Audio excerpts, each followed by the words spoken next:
Cyclone fans, to another episode of our college football Revamped Dynasty. I'd be a little bit quiet. Give me 1 second. I'm going to turn myself up just a little bit. Back for another season of our college football Revamped Dynasty. Got UCF this week and at Cincinnati, so that'll be pretty fun. Take a little road trip to Ohio. Should be pretty straightforward. We've already got our recruiting taken care of and all that good stuff. So kind of the goal right now for this dynasty is to get to the end of this 7th season of ours by the time the Iowa State football season kicks off. So we're going to get after it. I'm going to try to do more of these. Let's see. My mic is pretty low. Let me check. Let's see. Is this a little bit better?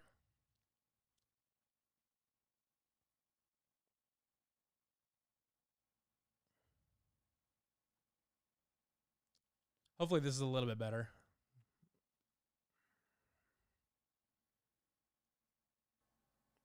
Not sure why exactly. Oh, hold on. There we go. Now we're starting to get to better levels. I don't know. It seems like I have to change this like every week. I don't really know why, but. Hi, everybody. Reese Davis with you, bringing you the EA Sports NCAA Football 14 pregame show presented by Nissan. Innovation that excites. Yeah, we'll receive. Why not? Central Florida tees up the ball as we get ready for the opening kickoff. All right, Thomas fields it at the 1. He's to the 20, and he's tackled at the 27. Iowa State's offensive staff, they really build things around this guy, and they know that they can be confident in what he can do all game long. Yeah, I think they trust keeping him in the Heisman race recently. And the big thing also is he avoids those silly mental mistakes. He does not line up in the wrong position. He's not going to turn the wrong way. More importantly, he's not going to miss out on a blitz on pass protection. So he's really just a total package, very consistent, very reliable running back that this team utilizes. Long's got to forget about all the distractions, and that includes talking about winning awards. And in talking to him, he seems like a pretty focused, driven guy, and I think he's all about team.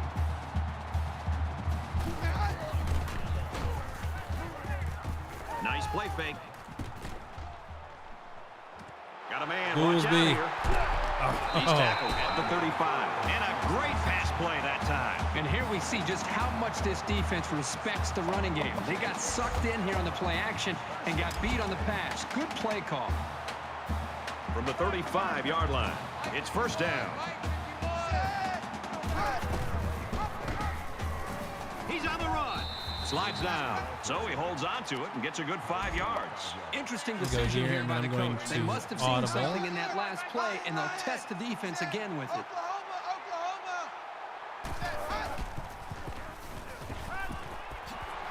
He's taken down right around the 14-yard line. Superb effort by the receiver to come down with that ball. This comes down to the timing between the quarterback and the receiver, and the result, again, a nice play for the offense. Got some open field. Just gonna waltz right in. Cyclones. Look at that.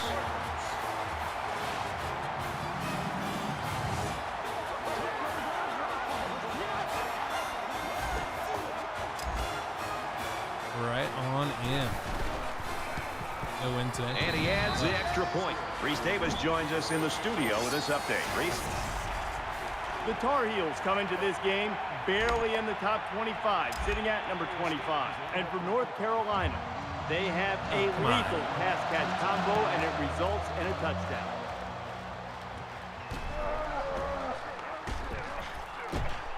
He makes it out to maybe the 33-yard line. All right, these guys are not very good, so I'm probably going to bring some pressure.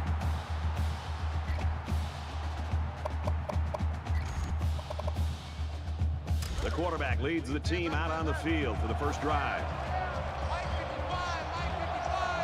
And it looks like they might be bringing some pressure here. This quarterback is tough as nails, Brad. He's going to sit in that pocket and give himself not an ideal a start chance. there. The only problem is, at some point, you've got to have a feel almost that sixth sense on when to get out of there and avoid the pressure or just to throw the ball before you get hit. Nice run up the middle. Stanley picks up about 4 yards on the play.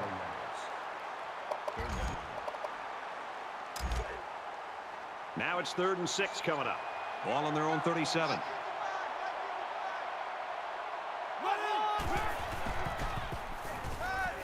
Gets rid of it quickly. Oh, I tried getting over there and I pressed Y too early. First down. Get the ball. Mark 55. Mark 55. Who the hell is Covington? I have no idea who that is. Ooh, Kennedy! Picked off by the safety. I just don't think he saw the defender, and he threw the ball right at him. That's what happens when you focus on one guy. You get tunnel vision.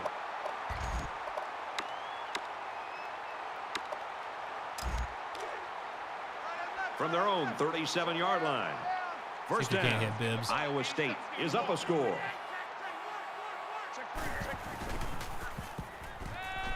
He chucks it downfield. He overran it. Why'd you run past it?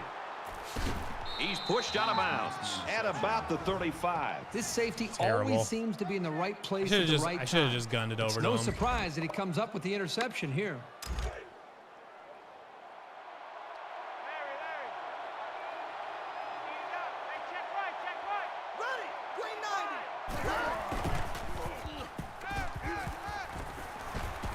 Tackle around the 44-yard line. What a throw for a big gain. That is a great example of the quarterback seeing the whole field and finding the guy who had the best chance of making a catch. From their own 44-yard line. Second down. They'll spread the field here. Let's see what the defense does with a 5-wide outlook. Finds the junior. Brought down at about the 47-yard line. I'm going to Nice pickup as they might dial up the break down pressure a little bit. But they We're going look to to be see in here. sync right now. They're both reading the defense properly, and the result is a nice game. Mike 55. Right there in the middle. 55. They're showing blitz.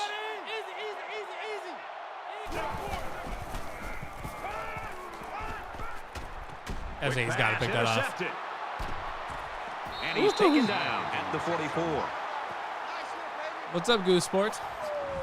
He came up with a fantastic interception there. Well, you know the quarterback is kicking himself for that one. He just go made back the to wrong this. read. Y cross flood. I messed it up last time. 1st and 10. Ball on the 44.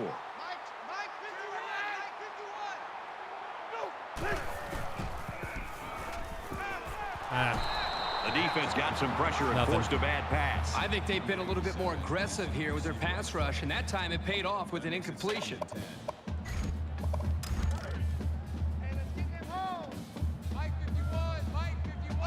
Iowa Run State man. up 7 points. He guns it. Knocked down, incomplete. Your instincts tell you to go for the Not pick. far enough. You've got to make the best play you can, and sometimes it's just batting the ball away. 3rd down now, and they need to get it down to the 34. We've been looking for more here.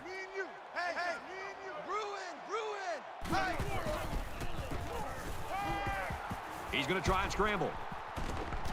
Zipped it out, and that Oh, was almost man. picked off. He would have kept going to the Nice job getting sideline. a I hand would on have that been one. fine. Yeah, really good heads-up play there to get a hand Oh, on that the whole thing was football really by the disorganized. defense. I'm not sure what I was looking at exactly. Reverse that. We have Bibbs. Kind of surprising here that they didn't elect to punt. I don't agree with this call. Nice play across the DJ middle. Bibbs. Bring him down right around the 30. He is such Run a again. good target, really anywhere on Actually, the not field. that. We're going to run. They like to get him the ball in short to medium range situations. Y cross flood.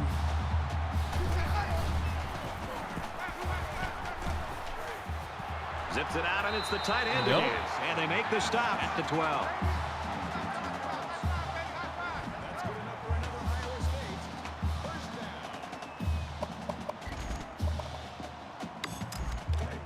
From I the don't know why 12-yard all my line. formations are First backwards, down. but whatever.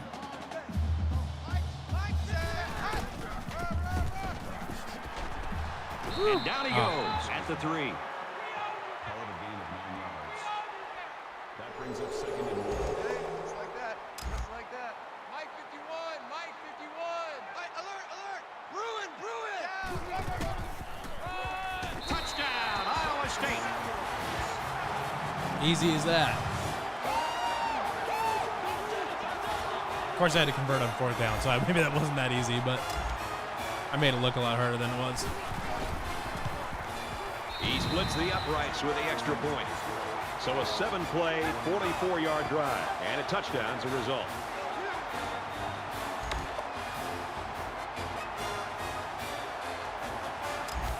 Jones gets set to kick this one away.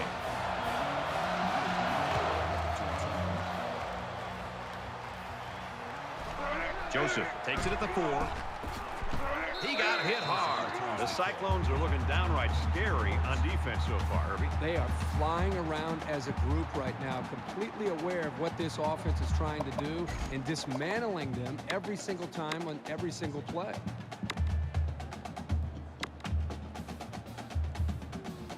They haven't really been able to handle much of anything. Of a young quarterback. How does he respond to throwing an interception on that last drive? And I don't think this defense will lay down lightly. They're going to try to continue to rattle this guy. Hey, there we go. They got him for a loss. And the defense just swarmed over him on that one. Yeah, they were able to penetrate the offensive line and get to the running back before that play even had a chance. We've got a 2nd and 14. Ball in the 23.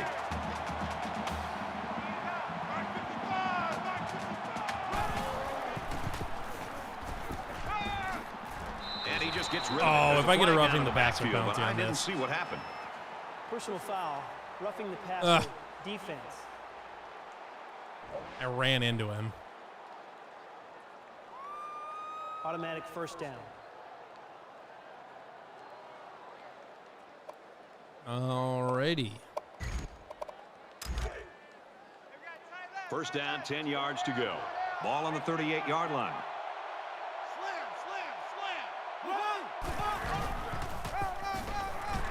And he's tackled around the 40-yard line. Got out here just trucking linebackers and stuff. That'll make it 2nd and 7.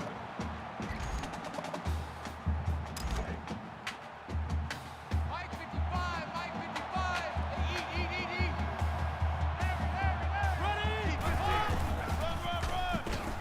There we go. Good stop by Pollard.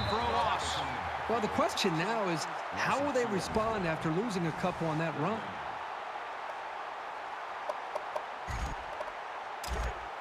From their own 38-yard line. It's 3rd down.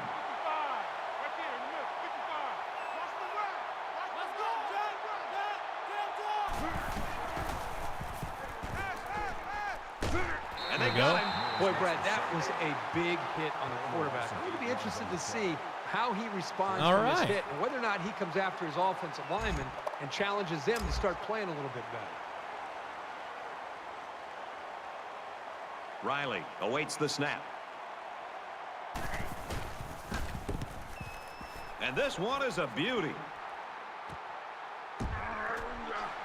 Oh, I messed that up. I ran right into my blocker. The 28. Iowa State's showing what we expected them to do today, and this one could get kind of ugly, I think. Yeah, this one's about to get out of hand. I don't know about. If I score one more time here, I might just like kind of thinking about like running some like just running an S Corso offense, where all I do is just run plays that Corso tells me to run.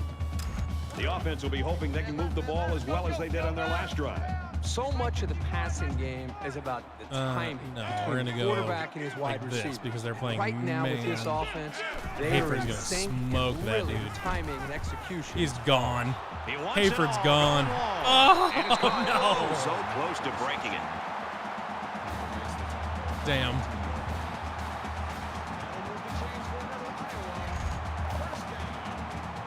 So the big gain resulting from the pass play leaves us with a 1st and 10.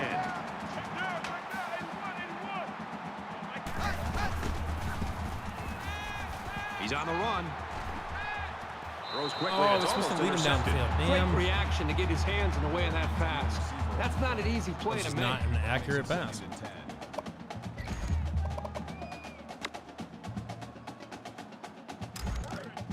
What if we ran a jet sweep?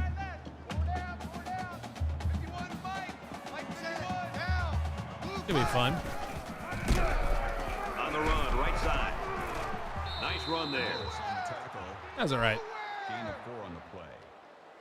That'll bring up 3rd and 6. Man left, man left. 4 down, 4 down. Go. Mike 51, Mike 51. Set, Oklahoma. We've played 1 quarter. Iowa State in front, 14-0. Back to the action now here in the second quarter. 4 down. Mike 51, Mike 51. Set up. Scrambling around. Dangerous. No, This one's picked come off. on.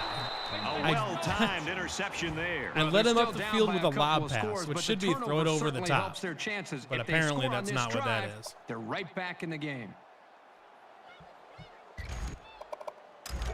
From their own 16-yard line, it's first down. Tight right.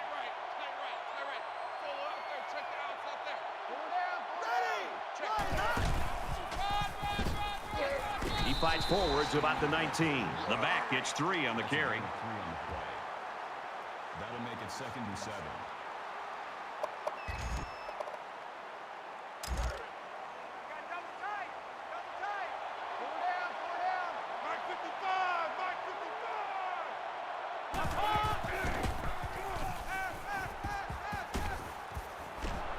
Tackle made at the 28-yard line. I credit the quarterback on that pass. He made a great read and delivered a very nice pass for the first down.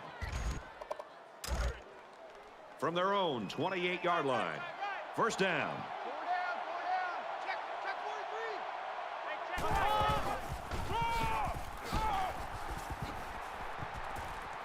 Gains his way to the God dang. 39-yard line. Gain of 11 yards. First down.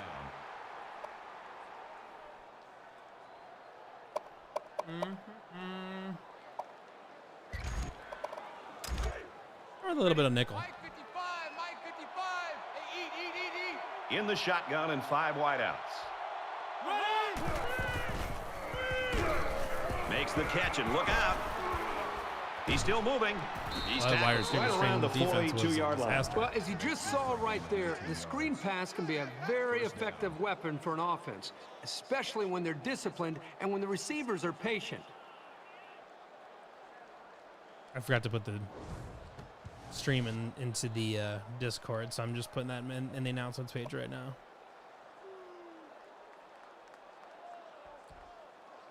Alrighty, let's get... We're on a little bit From of the man. I know 42-yard man sucks line. on these games, but First down. Mike 55. Right there in the middle. Ready. Halfback's got it on the quick throw. He's taken down around the 28-yard line. Look at the 28-yard line. That makes it Okay. 1st and 10. let me rephrase. I'm gonna play a little bit of man, but only because I'm blitzing. Actually, I'm gonna do this little zone blitz here. 4 down. Mike 55. Mike 55. Ready. Watch the motion.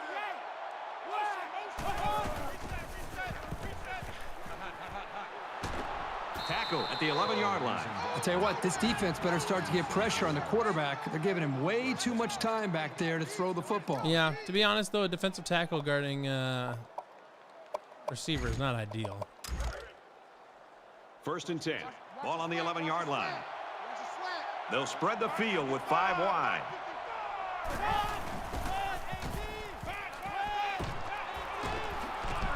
See, how far can we knock him back? Richards gains 4 yards on that reception. That's a gain of 4 on the play. That makes it 2nd and 6. It's the 9th play of the drive. Hey, check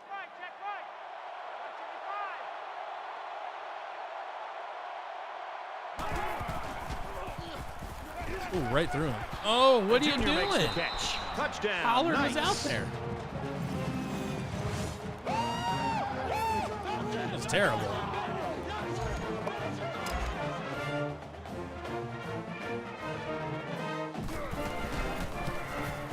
And he converts the extra point. Here's an update from the studio and Restable.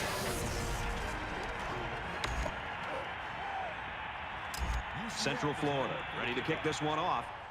Thomas deep to He return. really got a hold of that kick.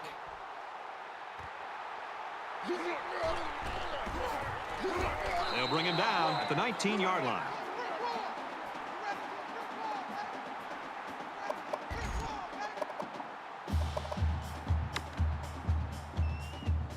The quarterback threw an interception on their last drive. Let's see if they can be more successful here. And we'll see how aggressive this defense is when they come back out. I wouldn't be surprised if they kept up the pressure to try to fluster this quarterback some more. And He thought that. Okay. I threw it over there wondering, like, it's like he should be open. But Iowa I wasn't State sure. is up by a touchdown.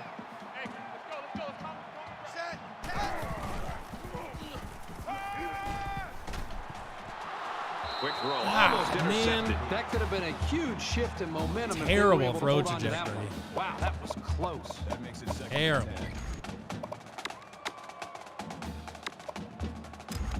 He was wide open. All he had to do was lead him further outside, and he was gone.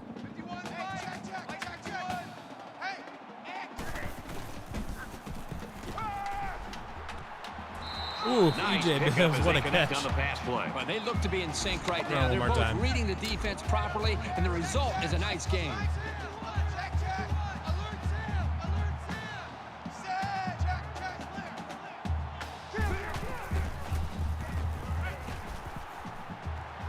Pulls it in, and he's in the open field. Brought down around the 42-yard line. All right. Cover 3. Let's run the Z shallow cross here.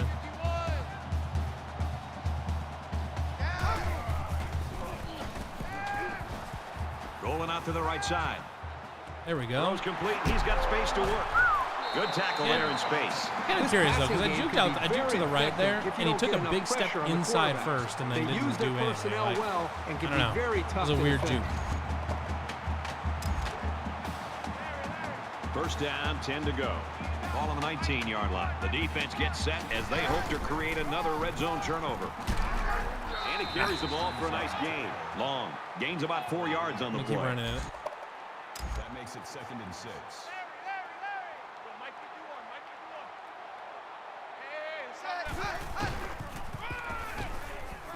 Tackled after a decent run up the gut. One more. That's good for a gain of 4 yards. That'll make it 3rd and 1. See how they line up. Iowa first. State is Nah, up we're 7.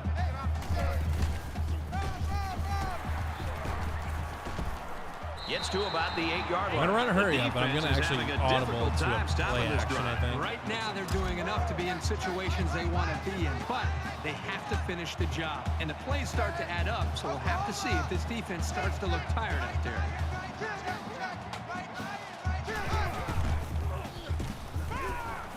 Play action here. He's going to scramble. Here comes the pressure. And he tackles him hard at the 4. 4 yards there on the scramble. That brings up 2nd and goal. Here's play number 10 on the drive. All right.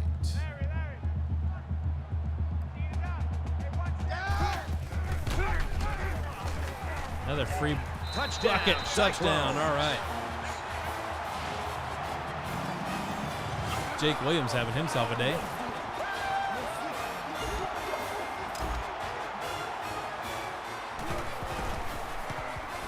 He makes the PAT. Reese Davis is standing by with this update. Reese? Time to go to the Little Apple in Manhattan. This is a game we've been watching closely today. The Wildcats' rushing attack can be difficult to stop, and they get into the end zone for a touchdown. McIntyre from the 1. Well, And right he makes through. it out to about the 17-yard line. Kickoff return 16 yards. I was really impressed with their last series. They came out with a focus on the passing game, and the offense got the job done. We'll see if they have the same strategy here.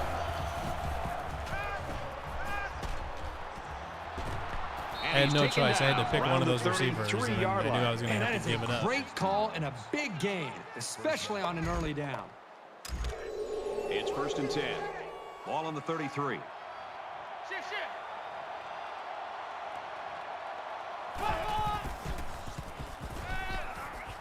Fired quickly, and he's got his man. They'll bring him down at the 42-yard line. They pick up good yardage that time on the pass play. I called it Here they timeout. kind of put pressure on the quarterback and challenged him to find the hole in the defense. Okay. And in this case, he did. Nice job.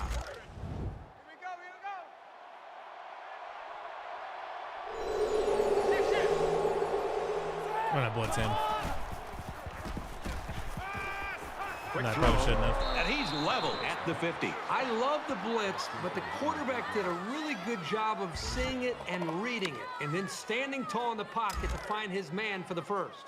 From midfield, it's first down. Check 26, check 26.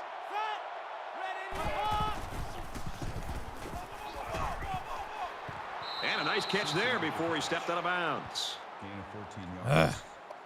Damn Makes it crossing first and route. 10.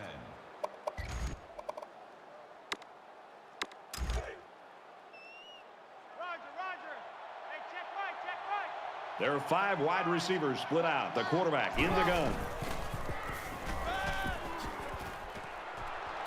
Why is nobody covering that? And they make the stop at the 10. The Knights use their second timeout. Makes the tackle at the 10-yard line. First down. Like, what better thing could he possibly have to do besides cover his receiver? We've got a first and 10. Ball on the 10-yard line. Mike 55. Hey, eat. Let's go. Shift. Man, Quickly, and he's got his nobody's covering receiver for the anybody right now. touchdown.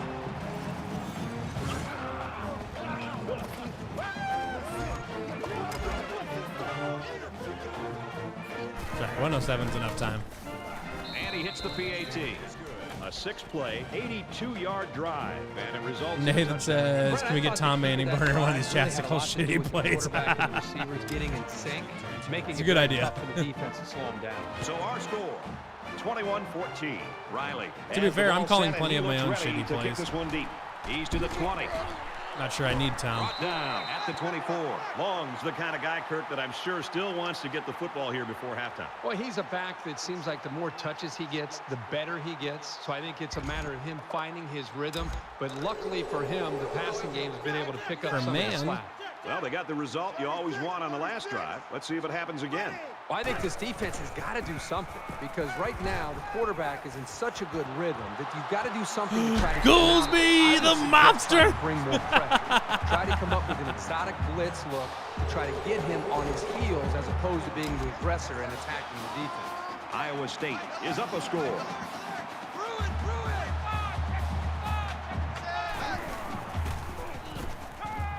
I say it says watch for the man.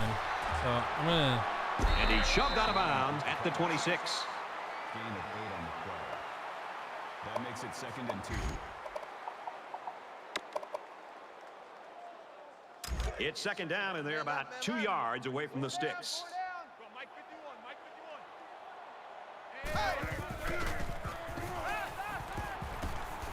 Throws out to the running back, no good. He's Good open. job here by the defense. If you let this quarterback set and throw, he'll kill you all game. But they got excellent pressure on that play. 51, Mike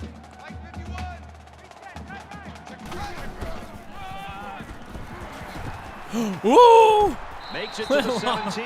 I spun He gets one too another many set of times. downs, and more importantly, opens up a whole host of play calling possibilities for the coaching staff. Watch for the man is also just good life First and advice. 10. That is Ball on the damn true. 17-yard line.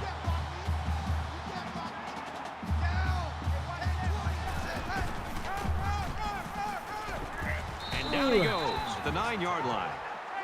Keep going. That makes it second and 2. Hey, check.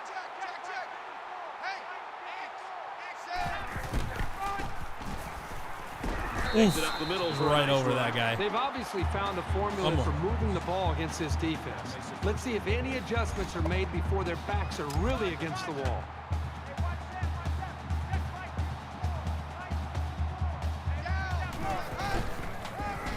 Touchdown. All right. Iowa State. Look at that. Less than a minute with no timeouts taken.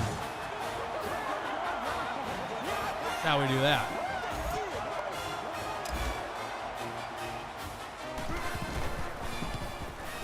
And he tacks on the extra point.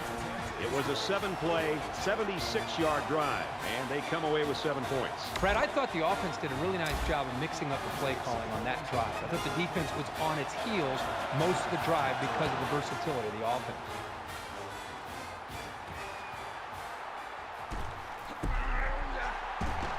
And down he goes at the 22-yard line.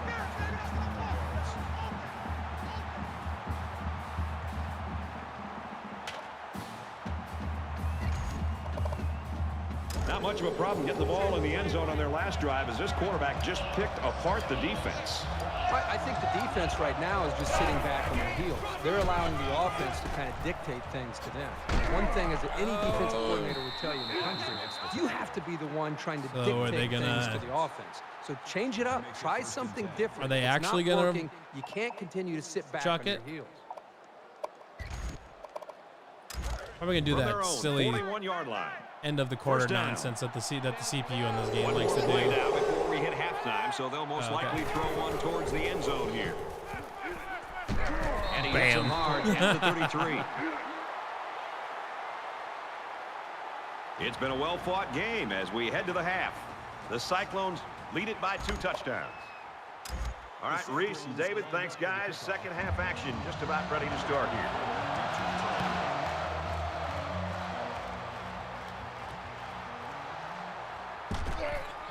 He's to the 20. Around the corner. Shit. And they push him out at the 45. That's some winning in the margins if I've ever seen it. Let's see. So here's a fun question. Most annoying fan base, the Wildcats, Kansas State for anybody that's not in on that joke, the Hawks, Pac-12 Media, or Utah? There's got to be some sense of urgency to this offense right now. You know what? They don't have you know what's interesting though? Drives if they want to get back in the game. Is as annoying as I find Iowa fans, they're actually kind of falling down the power rankings a little bit when it comes to being annoying. Maybe it's because I've just gotten so used to it that like there's like nothing that any Hawkeye fan could say to me that like actually annoys me because I realize that they're probably saying something dumb. Utah's pretty annoying because they're just talking smack. Like they think they're just the absolute king From their own 45-yard line. and they don't realize that the Pac-12 is absolute shit. A quarterback in the gun with 5 receivers. And I don't know. They're pretty annoying. So that's definitely a candidate. Tackle made at about the 49. Pac-12 Media is up there. Pac-12 Media is up there. Like Stuart Mandel and all of them. They're pretty damn annoying because it's amazing how much water they're carrying for the Pac-12 in this. And with everybody and their grandma knows the Pac-12's dead and like it's dying and it's gonna die. Like there's no way it makes it past like 2030. Gets it out quickly. He's tackled around the 36-yard line. They're just it's just amazing because they were perfectly happy to bury the Big 12 and dance on the grave. And just say, well, that's because they had small market teams, and oh my gosh, they had small market teams that was always gonna die. Now they're probably back where they belong, in the G5 or whatever. But as soon as God forbid, Stanford or Washington State or Oregon State or whoever, as soon as they're threatened, wow, man, that's the biggest tragedy in the world. College football is so unfair. Despite like half that conference not giving 2 shits about their football team. They'll line up with 5 wide receivers. And Cal, honestly, probably wanting to drop D1 athletics altogether. Like I'm assuming that Cal pretty much wants to go like the MIT route where they have a bunch of sports, but they're basically they're all like D3 and stuff like that. Like I don't think Cal actually wants to play D1 sports. They'll line it up again on 3rd down. Which leaves the Kansas State Wildcats, which are so goddamn annoying it's crazy. Because they just quick throw onto the receiver, incomplete. They were so bad for so long.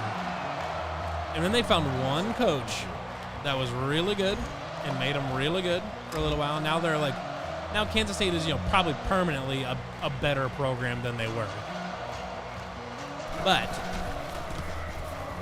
they talk an unbelievable amount of shit. For one, being one of the,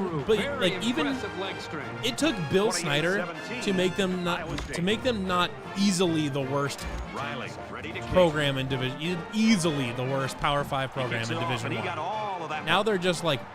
Now they're just basically the worst, historically the worst of all time. But there's at least a little bit of a contest because they won a bunch of stuff with Bill Snyder. But even with Bill Snyder's contribution, still one of the worst Power 5 programs of all time. But they're also not that good anymore. Kansas State, they're fine. Ready to get things going again. Since Bill Snyder, honestly, even before he retired, the last 6 years or so, Kansas State's like tries to buy some time. best season they've been good, but not unbelievable by any standard. 27-yard line. And they've lost 3 out of 4 to Iowa State. You know, their willingness to shit talk Brock Purdy despite him winning 3 out of 4 against them is beyond my comprehension, especially when they had Skylar Thompson, who I even stood up for him a little bit because I actually kind of liked Skylar Thompson, but statistically not that great of a quarterback. Throws to the tight end, but they and just ball's incomplete. they believe that that Bill Snyder has bequeathed upon them an unlimited supply and an unlimited or no restrictions against, you know, talking shit to other people. You know, I don't know, that's not the best way to describe it. Basically, they think that they've ascended to being a top-tier college football program when there's absolutely nothing about Kansas State that says that would be the case, other than one coach that had some success, had quite a bit of success, whatever, and he's extremely reputable. But one coach, and even towards the end, you know, as he got older or whatever and was getting ready to retire, you know, even then, you know, he was fine, but not like Kansas State wasn't blowing anybody's doors off, even during Bill Snyder's last seasons. So, you know, I don't really have a lot of patience for Kansas State people because they speak nonsense. They talk an incredible amount of crap for being just the most boring shit of all time. Like, nobody talks about Kansas State because there's nothing interesting to discuss when it comes to Kansas State. There isn't. They've got one of the best defensive linemen. They've got one of the best defensive linemen in college football this year, and nobody fucking knows their name. Not that many people actually know his name, because Kansas State is such a nobody school that nobody gives a shit about. It's a big-time effort sack by the defensive end. Like, nobody cares about Kansas State football. That's why their viewership, their TV viewership rating is one of the worst in the conference. Because the quarterback didn't have anywhere to go with the football, as an academic institution, Kansas State's endowment is 1/3 the size of Iowa State. Kansas State is historically better at basically nothing than Iowa State. And it's not that they haven't made, you know, important contributions as a university over the years, but if we're going to talk about football, which I can't believe I'm actually bragging about Iowa State football as a historical thing, but compared to Kansas State historically, outside of that one stretch with Bill Snyder, compared to Kansas State, Iowa State looks pretty damn good. And even in the most recent success, Iowa State has beat them and beat the absolute dog shit out of them, by the way. Not just beat Kansas State, but there is only one team in the Big 12 that has put up a worse point differential against Iowa State the last 4 seasons, and that's Kansas. And it's not that far apart. Iowa State has continued to beat the absolute hell out of Kansas State the last 4 years. And he's taken down at the 18. And even 17, they should have beat Kansas State at home, but they got absolutely jobbed. They should have beat Kansas State in Manhattan, but they got absolutely screwed. So, you know what? It's definitely Kansas State, because there is no fan base that is cockier with less things to be cocky about than Kansas State. At least right now, if Iowa State fans are boasting, they have some recent program success. They have one of the best coaches in college football. They've had they've had one of the best running backs in college football for basically the last 6 years. You know, they've got some things worth bragging about. Kansas State has a 5'4" running back and the most boring offense of all time. You can't allow the defense to play in most boring offense, boring uniforms, boring fan base, and a boring town. I'm sorry. Kansas State's a boring-ass school. That's why Mildcats is probably the best nickname for them I've ever heard. Let's see if the momentum for they're the college football version of mild salsa.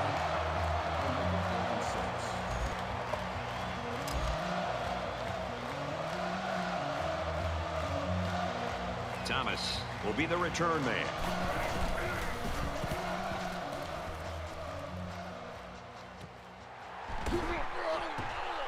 I didn't get around him. At the 42. You hope that a lane or two will open up and give you some space. At least someone like Utah is a good football program, like a legitimately good football program, and they've got like some things to back up, like to back themselves up. Like this quarterback right now. Yes, are they forgetting? Are they completely just ignoring the fact that they were a G5 school not that long ago? Yes. Have they also been a very good Pac-12 school? I mean, in the context of the Pac-12, which is a terrible football conference, yes, they've been good, and they were good at the G5 level. So they've got at least something to back them up. And like as annoying as I find Iowa fans, they've also beat us, 6 years in a row or 7 years or whatever it is now. They've also just beat us a bunch recently, and it's a good football program as much as I hate it. Ooh, Clint Long. To the 20. He's just going. My man's just going. And that'll set up a 1st and goal. I always got stuff to back it up. So now it's and that's kind of where I'm at with it. The big pass play. Kansas State's got nothing. They won a bunch of games. They won a bunch of games over a decade ago, and nobody gives a shit anymore. Lurker says, first time tuning in, did you update the conference? They have the new Big 12. Yes, I did. So originally, I had the Big 12 originally. And then for a few seasons, I actually realigned the Big 12 to kind of be the old Big 12. Or like the old Big 12. So they had like Texas A&M, and I was like Texas A&M. It was the old Big 12, but instead of Baylor, I had TCU. And it looks like they're ready for the kickoff. So I kept TCU and I kept West Virginia. Excellent kick. But I got rid of Baylor and brought back Texas A&M and brought back Missouri. He's to the 20. And all of them. At the 20. And now it was either this season or last season.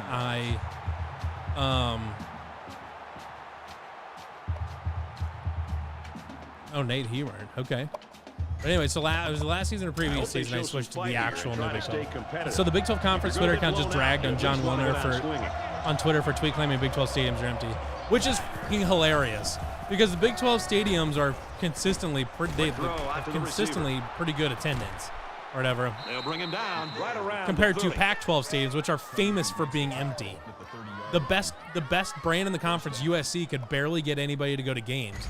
They were so bad at going to games that Stuart Mandel had to make up the excuse that they had better things to do, like go to the beach. First down. The idea that Big 12 stadiums are empty and the Pac-12 stadiums are just full of people, wherever, and they've got packed crowds all the time is absolutely hysterical. That's the dumbest shit I've heard. And that's one of the dumbest arguments I've heard recently. Like, whose stadiums have been empty? I mean, yes, Kansas hasn't been great. Like Iowa State always has a good crowd. Oklahoma and Texas are both full pretty regularly. Texas Tech has a good crowd. Kansas State's pretty full usually. West Virginia's usually got a pretty good crowd. Oklahoma State's usually got a good crowd. Like, I mean, got 3rd and 10. What are we doing here? Like, we're just making shit up now. It's bonkers to me that you could even possibly claim that the Big 12 has low attendance. It's just batshit crazy. Makes no goddamn sense to me. Even to go to the new Big 12, UCF has a good fan base. Wherever Cincinnati's got a really good fan base. Houston, I think they're pretty apathetic, but BYU's got a rabid fan base. I mean, they put butts on the seats too, or whatever. And let's say you get the new ones, maybe, but. The teams that the Big 12 could theoretically be taking on, the Pac-12 teams, oh my God, Thomas. He's moving, buddy. He's taken down at the 30. Kansas State was the lowest to 67%. Even Kansas was able to sell out 2/3 of their stadium.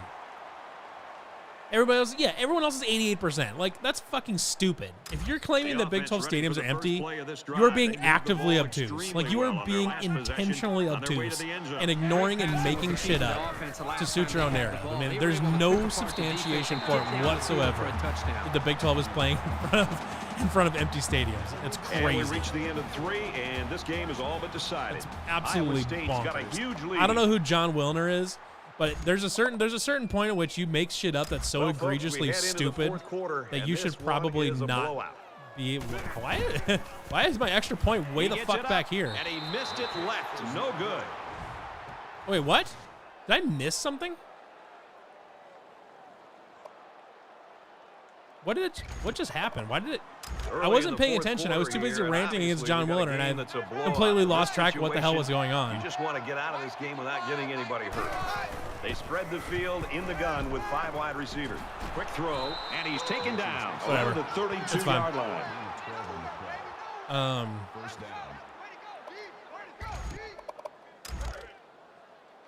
From their own 32-yard line, it's first down. 15. Mike, 55. Right there.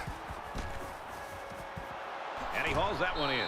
He's Guys just knocked out of refusing to cover bounds at anybody. the 48-yard line. And for Joseph, But, he takes his receiving yardage total to 100. It's Well, pretty I don't know who's incredible happier right now, the Brad. lengths to which offensive the national coordinator media calling the is plays, going to try or to the cover for the quarterback that Pac-12 being continues to absolute dial dog up shit this wide conference that receiver. nobody cares He now about. has over 100 yards receiving in this game, and It's I don't think he's going to incredible. slow down. They come out in a 5-wide set. And here's a quick throw. Come on, I was right there. I was right there. That makes the 9th best Big 12 school better than the 5th best Pac school minus USC and UCLA because they weren't listed. Okay, so Kansas fills out more of their stadium than the 5th best Pac-12 school. It's absolutely batshit to me that anyone would try to defend the Pac-12 on the basis of attendance. Like you could not think of a worse defense for the Pac-12 being a conference worth caring about than attendance. They are famous for not having people in the seat. Like Washington and Oregon put butts in the seats, and like I guess probably in Utah probably like those 3. Who else in that conference is known for having good crowds? Nobody.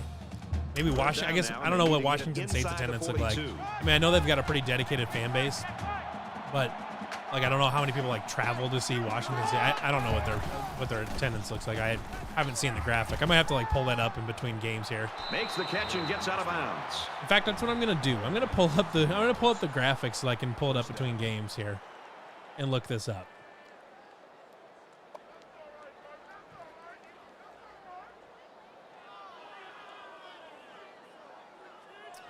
Alrighty. We've got a 1st and 10.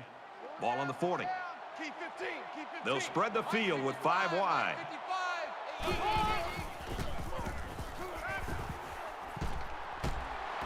Catches it, and he's immediately tackled So I'm behind looking the at this graphic off to the side right now. Interesting that Baylor led the conference in stadium capacity. They actually sold 100.84%. Interesting.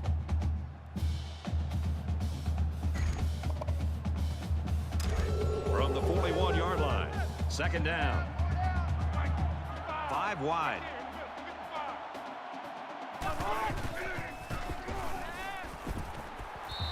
It's all about chipping away. So I at the mean, it's looking defense. like Even so I'm looking short at the yardage continuing Big 12 completions programs. Can have a way of building a quarterback's confidence. So the top 7 are all above 88%. And Washington State is 5th at 87%. So Utah, Oregon, Colorado, interesting, and Washington And once again, all they'll come to the line, trying to convert on 3rd down. are the only schools that produce higher than the top 7 in the Big 12.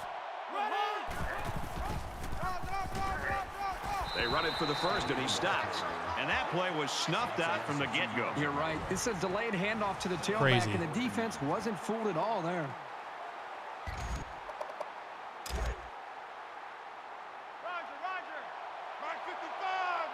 Quarterback all by himself in the backfield with 5 wideouts.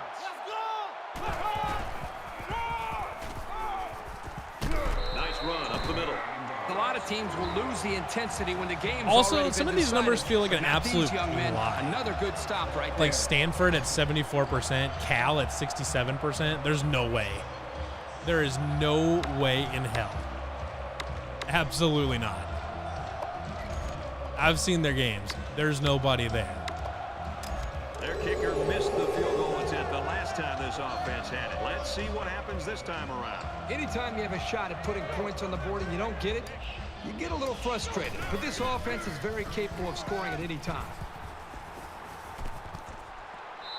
The defense got some pressure and forced a bad pass. I think they've been a little bit more aggressive here with their pass rush, and that time it paid off with an incompletion. 2nd and 10.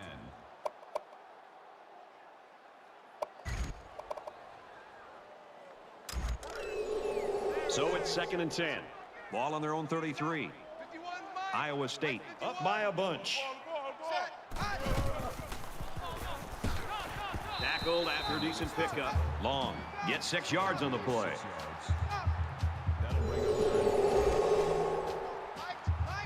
Okay, yeah, between games here, we're going to go through this tweet, the stadium attendance tweet.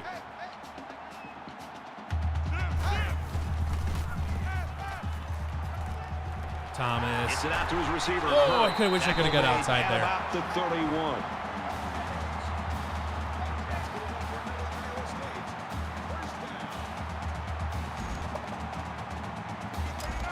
You know, honestly, I really hope that the Big 12 continues to take this approach where they will just they'll give a middle finger to anybody that tries to slander them. I'm a big fan of it, and I hope they continue to do it. He's at the 20. Inside the 10. He gets hit out of bounds. Because the Big 12 has had to sit here in the college football world for the last decade or two, at least the last decade, maybe longer. They've had to sit here and just take flack from the national college football media again and again and again and again. Or whatever, saying, well, it's a worthless concept, nobody watches, doesn't make any money, nobody cares, all this or whatever, you know, it's not valuable programs. And it's just not true. It's not. There's the junior cornerback making a very solid stop. The remaining brands are strong brands, and they're backed by people that care. Whatever, not like some West Coast school that puts 5 people in the seats and the rest of them are supposedly at the beach per Stuart Mandel. It's absolutely nonsense. I mean, like, how anybody could still want to be like, to be honest, I honestly hope that Utah gets left behind somehow. Like, they're not gonna, but I hope Utah gets left behind and dies immediately. Boy, this quarterback Like, I hope they go back to J5. But he showed his smarts here. I really do. Seeing that there was room to run And the Big 12 should not that they should, but I honestly kind of want them to not extend an invite to Utah, so that way when the Pac-12 does die, they can just sit there and eat their words. No 2-point conversion there. Time for an update from the studio. They can just sit there and just be happy with how wrong they are all the time. It's crazy town. Sends it sailing downfield. They'll bring him down at the 16. Returns the kick. Kickoff returns 16 yards. Both teams are playing. But also shout out Iowa State fans for having the second biggest they'll have the biggest stadium in the new Big 12. Once Oklahoma and Texas are gone, they'll have the biggest stadium in the Big 12, and they have like 97% tickets sold or something like that. So the design quarterback draw goes for 8 yards. Luke Lurker says Big 12 is going to bully its way to the table, and it's amazing. So the Big 12, the journey to get here for the Big 12 is absolutely fascinating. Because 10 years ago, they absolutely shit their pants. Like they did not do what they should have done. See this and they looked like they were going to die. And then like they had the Texas and Oklahoma thing, and everyone's like, Big 12's dead, Big 12's dead, whatever. And then now they've done all they needed to do, which was they needed to outlast the Pac-12 and the ACC. The ACC's got a deal for a while, but we'll see. We'll see, just depending on how hungry the SEC gets in a few years to go grab Clemson and Florida State and whoever else. We'll see how that works out for them. But the Pac-12 appears to be basically dead. So what they're gonna end up doing is they're gonna kind of fall ass backwards into being like definitely the third best conference in college football, and they're gonna do it right at the time when they get a new commissioner that appears to be a really great fit for the job. And Brett Yormark seems to be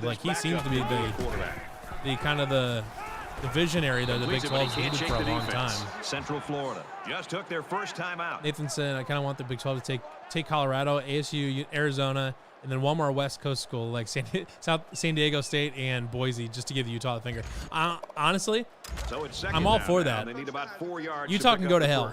I don't like if they think they're too good for the Pac-12. They're too good for the Big 12.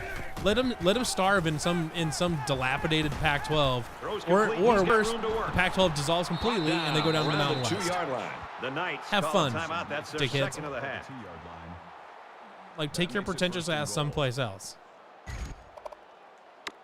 Because the middle of this country is filled with a lot of really good people. That's where Big 12 country is. There are 5 wide receivers. You're going to continue to sit here and be a dickhead. You're just going to have to. You're just going to have a bad time. Especially when you come to the Big 12 and you're not as good as you think you are. That brings up 2nd and goal. Because turns out you can't rack up 9 wins against Oregon State, and Cal, and Colorado every year. Stuffed in. For a loss on the play. If these defenders continue to exploit the O-line like that, it's going to be a long day for this running back. This is the 9th play of this drive. Watch for the draw.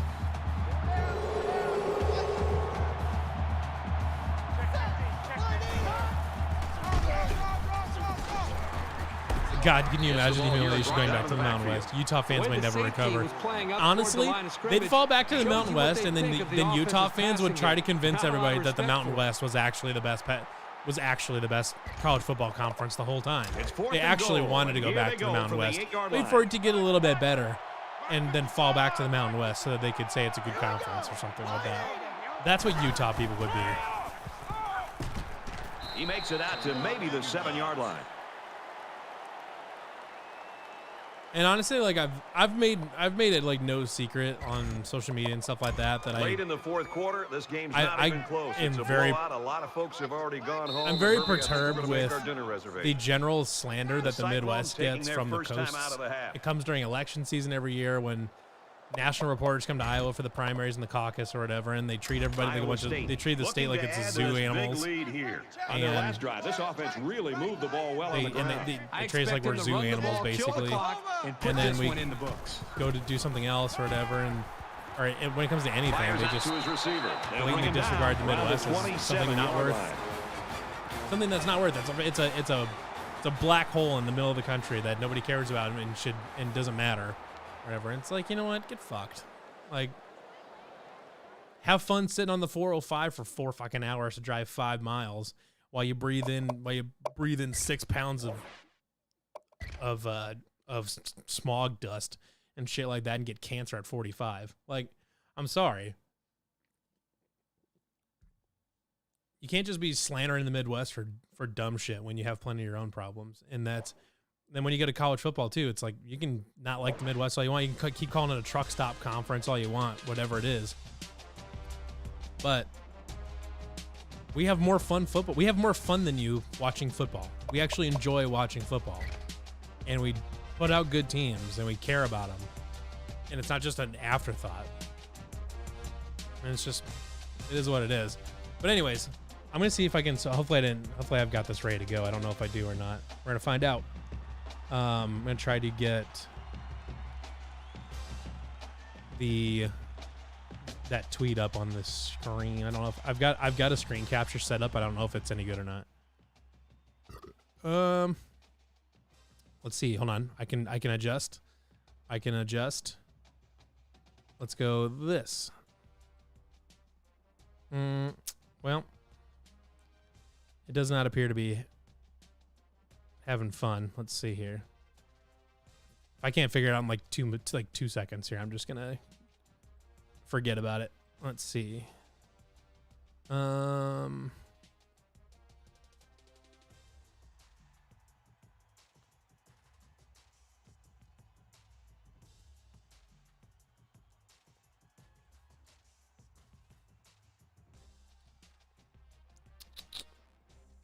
There we go. Oh, I need to get this resized. There we go. Can I put me back on? Come on. Where am I at? Why am I at? Whatever. I don't know why I'm on bottom still. Let's see here. Hold on. We're almost there. Should be able to send this thing to the front. So if I just be like this, I don't know. I can't. I'm not sure why it's not. I've even reordered this thing and everything. I don't know. Anyways, but you can see on the screen here. So let's look at this.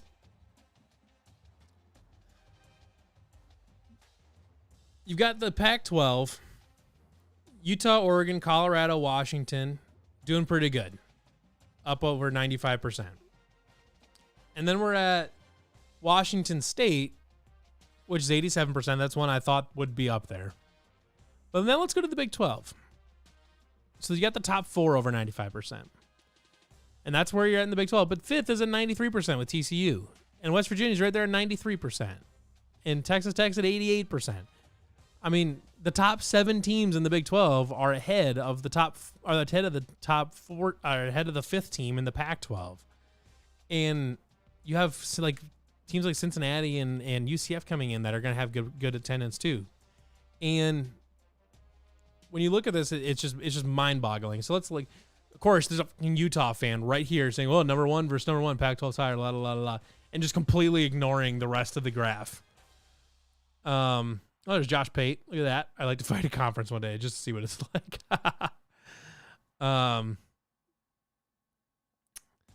Let's see.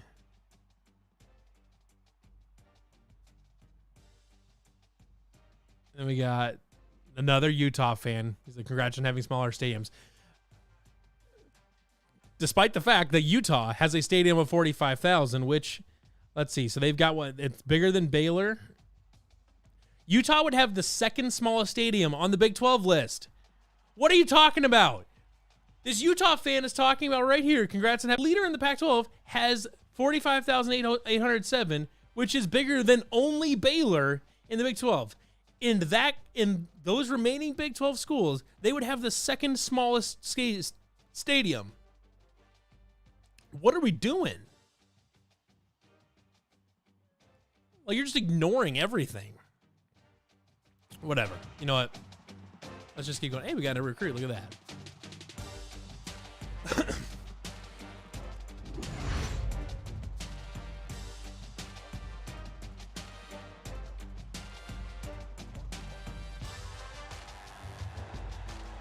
Living in New Hampshire, I know how feeling a zoo animal during election feels. Dude, I know it's crazy because they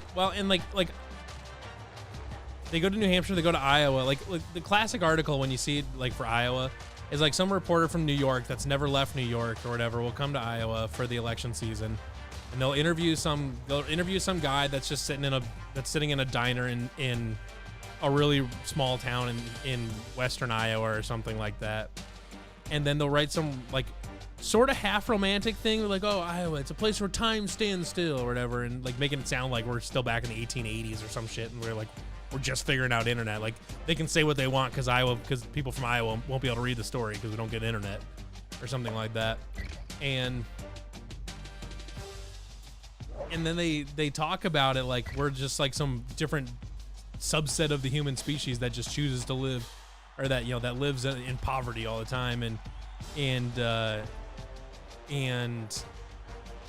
just does, like, isn't worth talking about and stuff like that. That we're just different from the rest of the country and all this. And it's like, you know what? Maybe you don't talk about us like that, and you just realize that we're also just people like you guys. And, you know, you guys might think the Midwest is weird and boring, but a lot of us think New York is weird, and San Francisco and whoever else, in LA, we think they're weird. So, you know what? Whatever. Anyways, enough of my ranting about Midwest stuff. Do I have anything in here, like anybody? Oh, it's a fullback, baby. Imagine moving to the coast and informing people you grew up in a city and have never worked on a farm. Like they would, like they just wouldn't understand it. It's like there are things besides farms in Iowa, and that's the thing too. Is like there are plenty of things in Iowa that are not farms.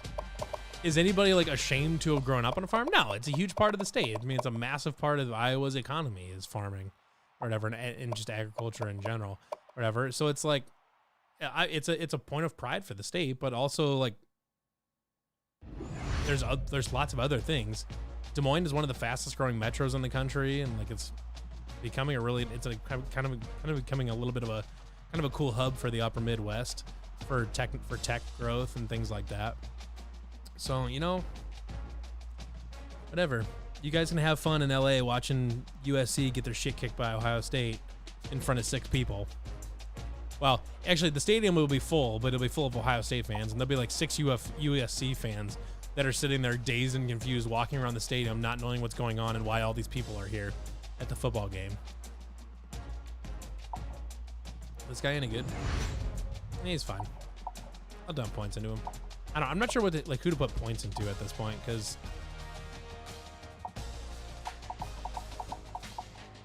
we'll back up here and do this. I know we're behind on these. They don't. Their minds are always blown. Then I inform them I have a college degree in something not farming related, and it's even more brain bending.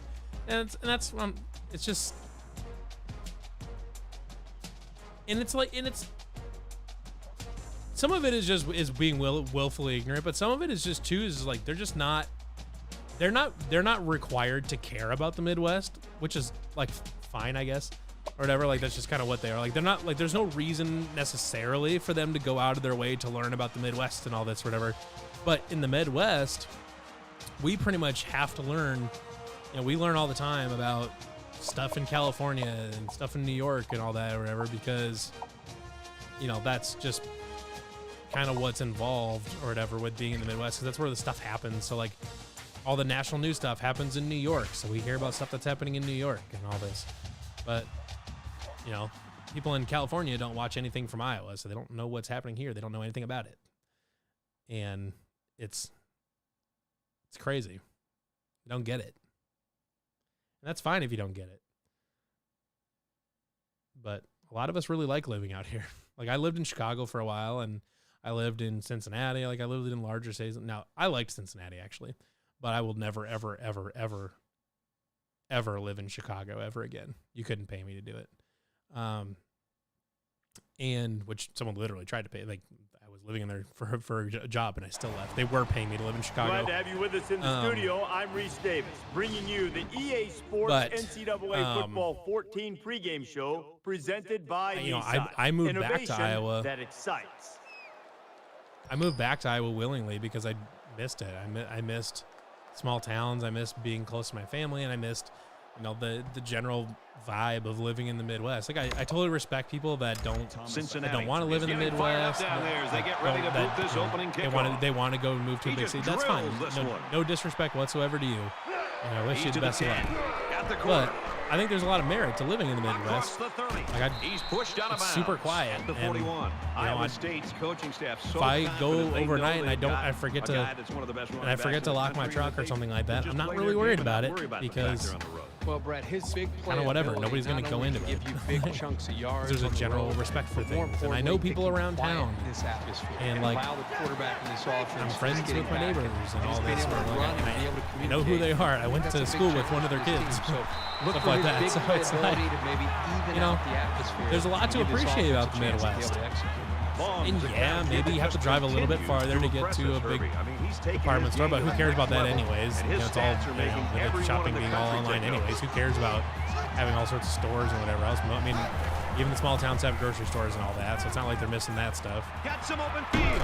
Throwing on the run, and he pulls and yeah, are there lots of art museums hanging around in rural Iowa? Not really. I'm impressed with you can go to Des Moines, you can go to Chicago, you can go to Minneapolis, you can do whatever. You can go places to do that, but also like unless you're like a really big art person or that's your job or something like that, I don't know who's moving to cities because of art museums. Tackle made the 49-yard line. There's still lots of stuff to do. It's just different stuff to do than the big big cities. But also, one of the best like examples of shit that I've seen of that, like how the people in the coast just do not understand anything outside of their own bubble. Is there's a tweet a while ago that someone was talking about. They clearly they were born in New York, live in New York, and will die in New York. Or whatever, and they were talking about like what do people without bodegas do? Like, where do you go if you want a drink, a snack, and like a roll of toilet paper or something like that? And everybody from the Midwest is like a gas station. Like you go to even if you go to Casey's, which personally like Casey's is fine. Like compared to all gas stations, Casey's is pretty good still, but compared to Midwest gas stations, like falling behind the Quick Start and things like that. But And he's taken down right around the 32-yard line. Even at like any of those, you can go get like a Quick Start. You can just buy groceries. I mean, they have like bread and milk and all, and like and like some grocery type stuff or whatever. But you can go pick up oil for your car. You can go do all of that stuff at a gas station. He gets hit out of bounds. And plus, like a truck stop, you can go take a shower if you want. Like if you're on a long road trip and you stop at a truck stop, you take a shower and stuff like that. Like I mean, not in a hurry, but they're very, very methodical. Like, to believe that New York is the only place that has like stores with more than one type of thing is just the most mind-blowing shit I've ever heard. Like, how do you believe that New York is the only place where that exists? It's crazy. Like, you just have to have a stunning lack of knowledge about the world around you to think that way. Should release a gas station tier list. Honestly, that's a pretty good idea. It would probably get a lot of views, and a lot of people would have really heated comments about it. I will say that I have talked about it on my personal account, that I'm a firm believer that of gas stations in Iowa. Seeing the Costco is going up in Ankeny. Well, I have not, because I live in eastern Iowa. Like I live over kind of by Dubuque, so like I don't get over to central Iowa much outside of football season. But like there's a Costco going up in Ankeny. There's been one in Coralville by Iowa City for quite a while and stuff like that. There's a Sam's Club in Dubuque. There's all sorts of good stuff. Hayford touchdown. So as far as gas stations go, though, tremendous example of the type of chemistry that these two players enjoy. As far as ones that you will find in Iowa, I've lived other places, so like I've been to like a Wawa and I've been to like Circle K's and stuff like that. But I'm talking about ones that are in Iowa. Let's go to the studio for this. I think Quick Start is clearly. They are lighting up. I think Quick Start is clearly number one in the Big 12.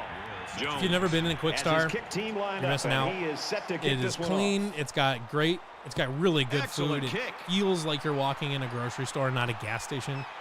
They've got like pretty good selection. They got a really good selection of drinks that aren't just pop, and they've got a collection and they've got a bunch of stuff like healthy-ish snacks. Like they've got veggie trays and they've got fruits and they've got fruit cups and they've got all sorts of stuff there. I mean, they have like you can buy packages of blueberries and strawberries and cherries and stuff like that there.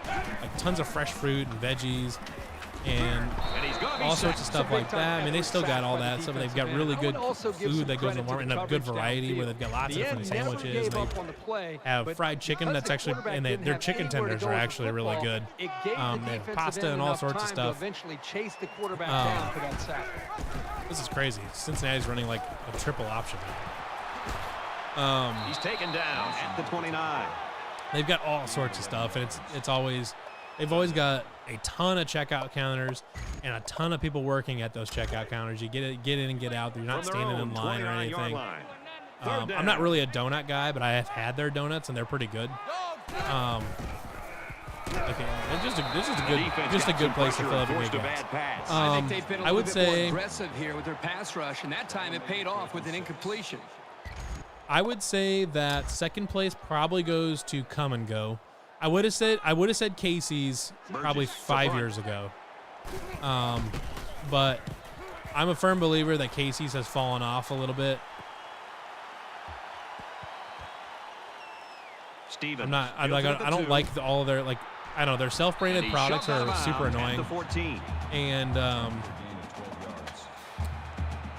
don't know.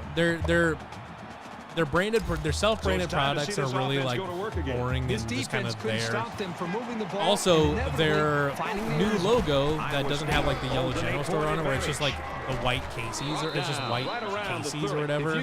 Super disappointing that they went away with that. Like it's all, the whole franchise has gone downhill. It's just their self-branded products are very blah. The logo's blah.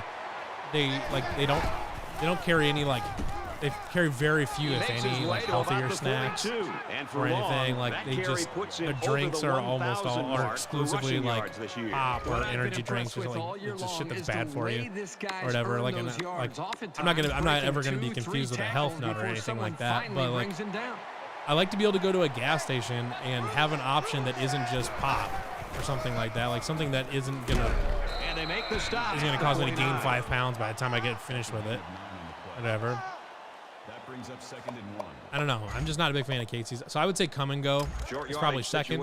Actually, well, it's okay. So the one that's really underrated that it's kind of hard because they're all like locally franchised, or they kind of have their own little unique flavor kind of. But BP's in Iowa are just generally really good. Like usually they're owned they're like owned locally, so just some guy owns like a couple of them in the area or something like that, and they all have their own like food and all that or whatever. But they all make their own food, or they have their own things that they offer. It's not a standard lineup like Casey's or Quick Star or even Quick Star or something like that. Like if you go to a Quick Star or a Casey's or a Come and Go, you're gonna find the same thing in every single one. They don't have it. There's no variety in what they carry. It's just the same thing all the time, and that's fine. But BP's have a nice variety of food, and Fires back to the tailback, but he can't bring a lot of them have really good food. Like the one in my town here or whatever. I mean, they regularly have like they have like lunch specials of like fried chicken, mac and cheese, and green beans, and they've got all sorts of stuff. They've got tons of different sandwiches. There's a Godfather's pizza inside. Like it's just a good gas station. They've got really good selection of different drinks you can get. They've got a deli. They've got all sorts of stuff. Like BP's in Iowa are really good. It's hard to say like that's a great chain because they're all a little bit different. But I don't mind stopping at BP's. They usually got pretty good food. And he tackles him hard. But as far as state things that are consistent anyways, I think it goes Quick Star, Come and Go, Quick Trip. There's only a couple of them in Iowa, but Quick Trip, there's one in Grimes. And then I would say Casey's is down there. It's the 9th play of the drive. I'm not going to, I could rank some of the other ones where they're just like little one-off things. But those are kind of the main ones. I think that's a pretty good power ranking. Up the middle for a nice run. So I don't know if Loves fits into the gas station category, but I find them always be nice.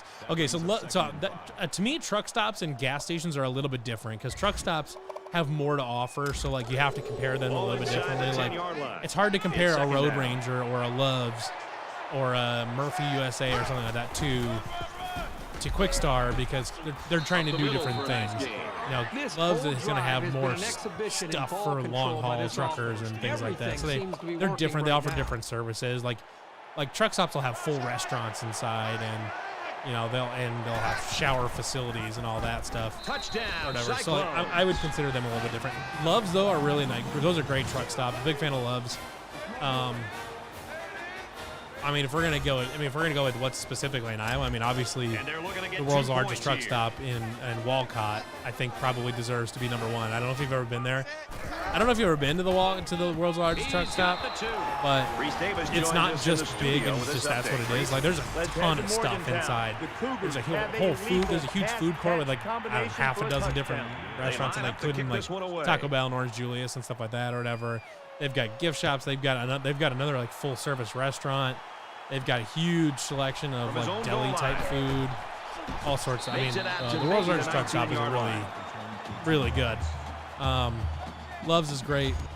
Not a lot of success for this offense on their Road Rangers are okay. I guess Road Rangers kind of do both. They kind of do some truck stops and gas stations. Road Rangers are just okay. They'll bring him down. Actually, I'm generally not a fan of Road Rangers. Loves are good though. Murphy USA is fine. Flying J. I actually really like Flying J. They're not as good as Loves. Loves has like really, really good pizza. But Flying J is good as far as truck stops go.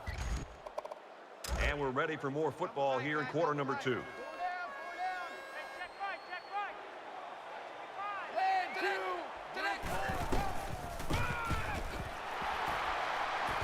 And he's tackled at the 35. I love this offensive coordinator. It's funny, though, I have been not paying attention to this game whatsoever, and apparently I have just inadvertently gone for 2 both times. A chance to carry the football to pick up the first down.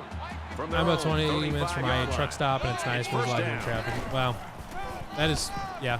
Here's the halfback. Unfortunately, that is true. About the 38-yard line. 3-yard gain by the running back. There was simply no daylight on that that's play. also, I mean, that's true for a lot of places, too. That's true. Unfortunately, that's kind of true for a lot of truck stops across the Midwest, and especially along I-80. Unfortunately, Iowa being where I-35 and I-80 meet like this is it keeps the defense guessing. Makes it a pretty convenient place for that type of stuff. Running, even if you need medium to long the I-80 truck stop is huge. There's tons of room from the 38-yard line. First down. And it's not like next to Des Moines or anything like that. It's out in the middle. It's kind of comparatively in the middle of nowhere. Looks left, finding his tailback. Kind of is what it is there. But I can't really judge a truck stop based on that because there's not much they can do about it. 36. Let's go. We got this.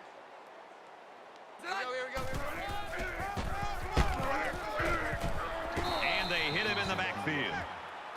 That is a loss of 1 yard. That makes it 37.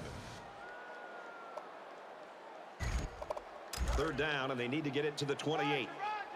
Mike 55. Mike 55. Here we go. Let's bring it.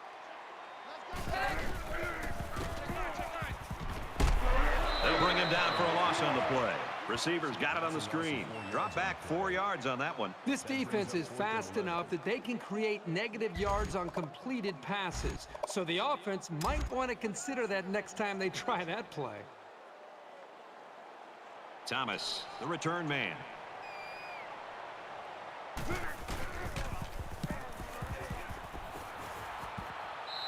He was able to deaden that kick perfectly, and he gives him a long field to work with.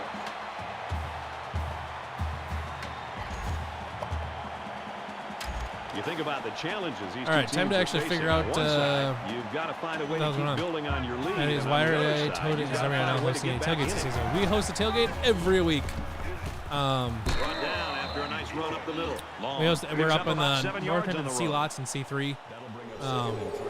Yeah, we're always up there. So definitely feel free to stop by. We're up there every single game.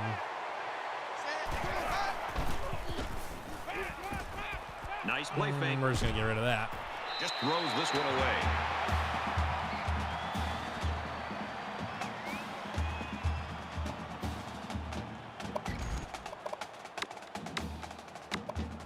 They need about 3 yards to get the first down here on third down.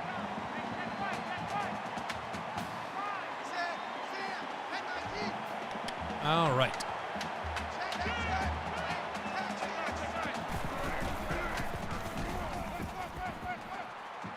Caught out in the open. He's knocked out of bounds at about the 37-yard line. Let's run it one more time. Not literally run it, but run that play one more time. Mike 55, Mike 55. Hey, eat. Hey,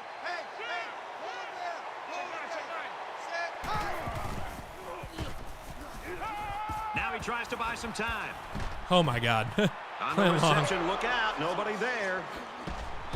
At the 19. I almost should have tried to just go outside and try to stiff arm him or something, but I thought I'd be able to cut back in. That was just a well-executed play. They picked a perfect time to stretch the defense with a passing play, and it worked.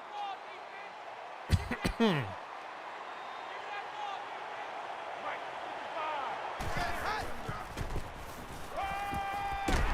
a quick throw. What a play to set him up with a 1st and goal. That's good for a gain of 14 yards. That makes it 1st and goal.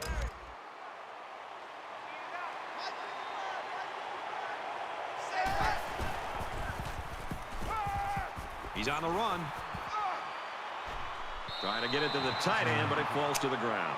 Great job by the defense at getting after that quarterback. And right now, I think they've got him with some happy let's feet. just He appears to be a bit do rattled. this. They're at the 5. 2nd down.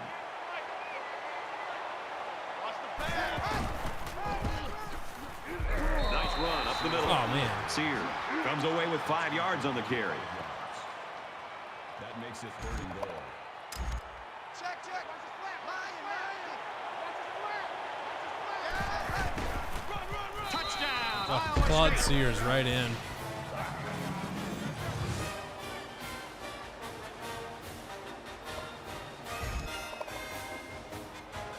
We're just going to So keep the offense tradition is gonna going go of for 2. going for 2, because why not?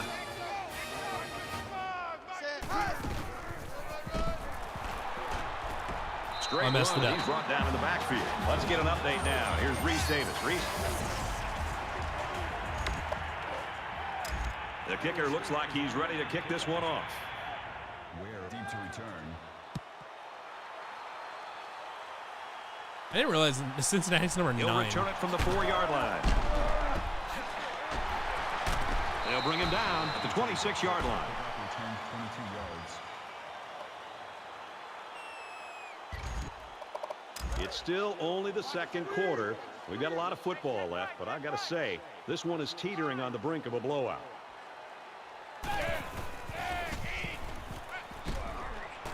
Fires out to his wideout. There's a very impressive open field tackle. I've run a pretty vanilla defense so far, so I kind of feel like I shouldn't mix it up much, but I also Second feel down, like I want and they're going to need to about 3 yards to pick up the first down. 3 or 4 passes for 7 yards, huh?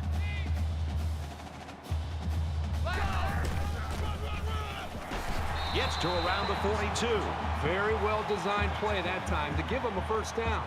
The linemen executed their blocks nicely, and it went for a good game.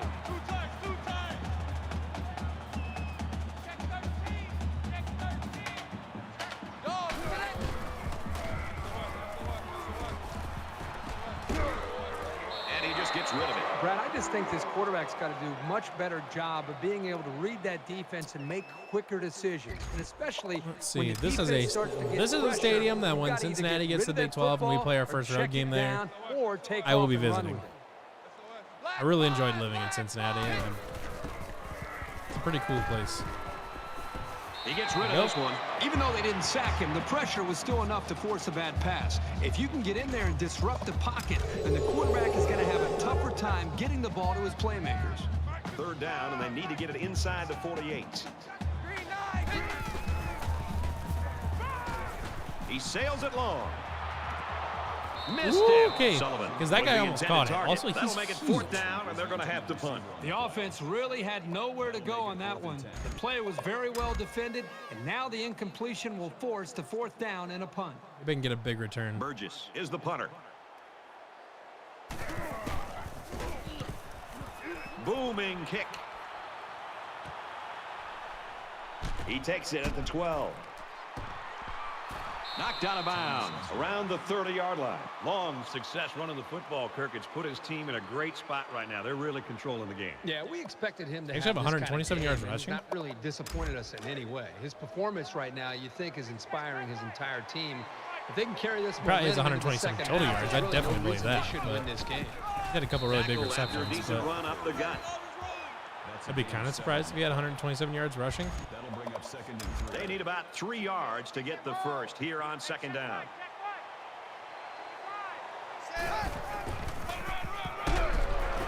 And he's tackled after positive yardage. He'll pick up a first down with that run from the halfback. He got by a couple of defenders and made it to the sticks for the first down.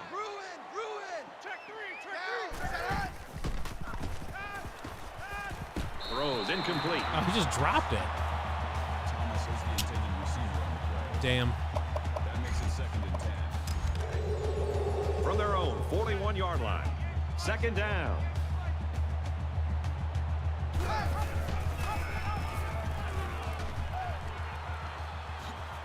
And he's taken down at the 49-yard line.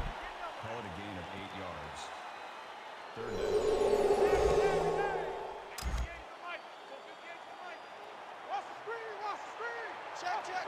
Check. Lion.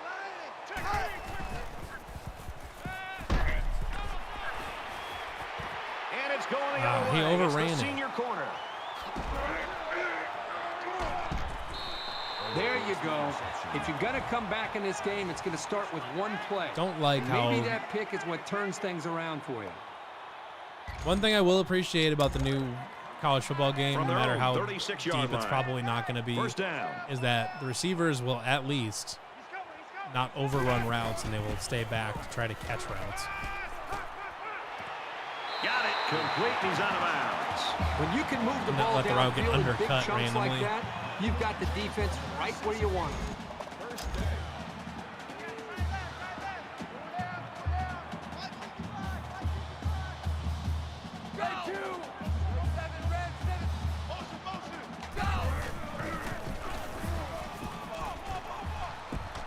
And he throws it away.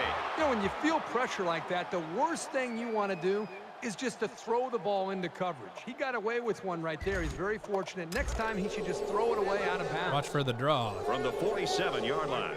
Second down.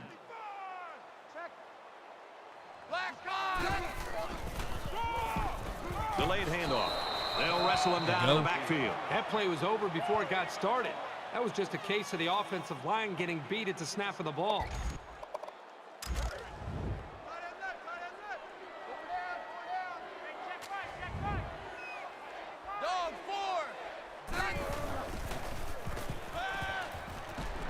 Quick throw. He's at the 30. He's taken down around the 25-yard line. Cincinnati will take their second Pretty time sure I out blew of the that half. coverage. I'm pretty sure that was my zone I was supposed to cover. I'm not a big fan. I'm not a big fan of that Okie across formation. From the 25-yard line. It's first down.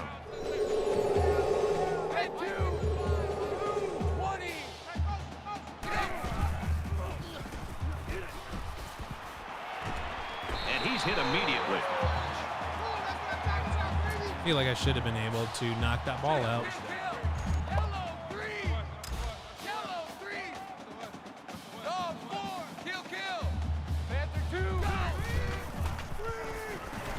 Here's the screen to the wideout. They'll Those knock him Hobbs. down for a loss.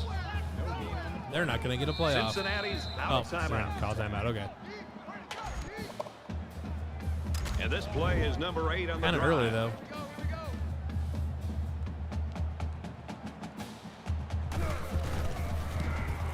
Kicks away, and he got it.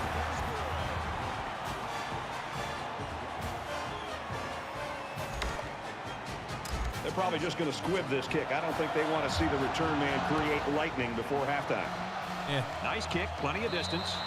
Calls for the fair catch. We're going to go into like a bunch formation or something like that, and then just send somebody deep. And just watch them create chaos. Something to keep everything close together. Yeah, like this. Cluster the quarterback bunch, but comes then we'll back on the send field, like, and I'm sure he's hoping to make up for that interception on the last we'll send drive. Hayford The deep. first rule on offense is to take care of the football. These guys need to remember that on this drive. Eh, He scrambled. that's all right. We've played a half of football here. Iowa State's lead is 19. And we welcome you back to the action here, just about set for the second half. Well, if anybody else wants me to power rank anything besides gas stations, Taken from the 3-yard I mean, line. He's tackled at the 21. power, gas stations and fan base and annoying fan bases. There's got to be some sense of urgency to this offense right now. They don't have the luxury of wasting drives if they want to get back in the game.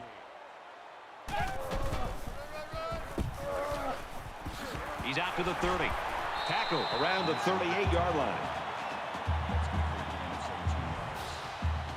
That makes it first and 10. First down, 10 to go. Ball on the 38.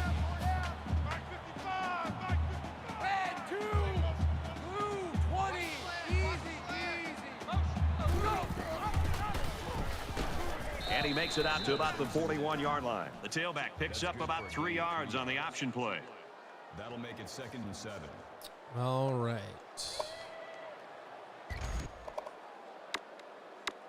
Man, blitz. They got a fullback in here. Check. Green 9. Blue 4. Quick throw. Oh, Catches it. I He's tried to looking be for there. more. Down I the tried to pick it off, and sideline. I think I might have messed it up. I don't know. They're not done yet. Damn it.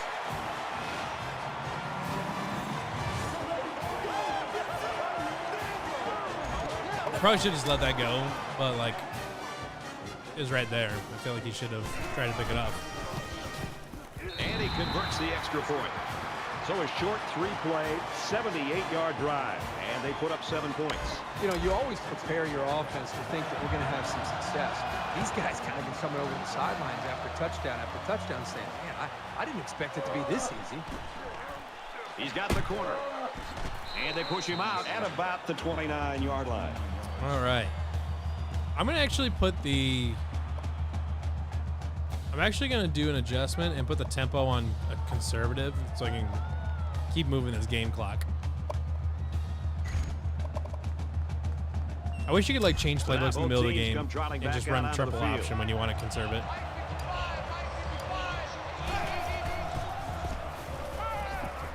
He's scrambling.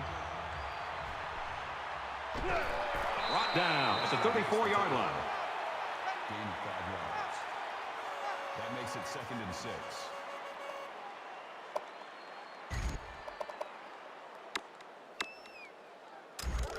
It's 2nd and 6.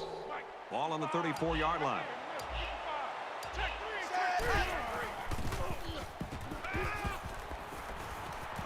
Gets it out quickly. And he's leveled at the 49. Good pitch and catch there on 2nd down. Yep, I run out it of was cluster. good enough to Oh, get what him am a I doing first here? down. That's just a nice play. I set it to conservative to run clock, and I'm hurrying up down the field. Let's go. Pick it up, D. Set. Oklahoma. Oh, please, God. Okay. He had the pick and he As soon as I threw that, I So saw you want that to do corner everything coming you can down. to keep the ball out of the hands of these receivers. So that was a really good effort. Let's go pistol.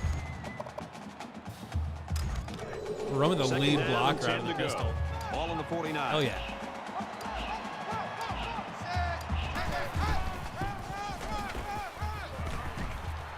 Nice run, and he's brought down. Call it a gain of 7 yards. That makes it 3rd and 3.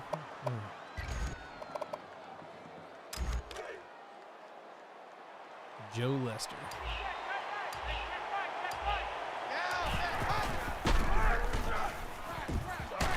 And he is drilled at the 36-yard line. Gain of 8 yards.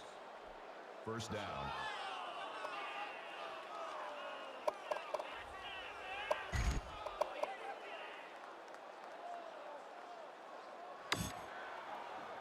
First and 10. Ball on the 36-yard line. Mike 55. Mike 55. E. Set. Oklahoma. Flips it, middle. Ooh, that was running terrible. back, and he's stopped behind the line. That'll bring up 2nd and 15.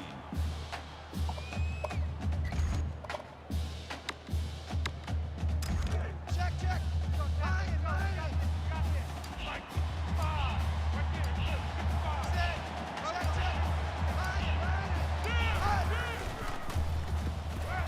Fires quickly to the tight end. And they make the stop around the 32-yard line. Okay. I think it was a great play call, and it was very well executed. Any coach would be happy with that kind of outcome on a 1st or 2nd down play. Again, Third no down idea now, why and they these need to get it to the keep getting 26. reversed, but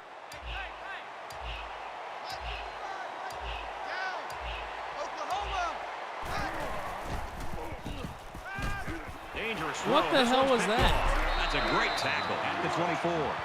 I even threw it short to my guy. That was Brad, not only a huge interception to get the football back and maybe have a chance to get back into this game, but this could really change momentum. You can see the players and how they're responding down there on the sideline about how excited they are to get the football back and have a chance to put points on the board. there we And they got to go. him before he could get back to the line. Covington right 1 there. yard on the play. That makes it 2nd and 10.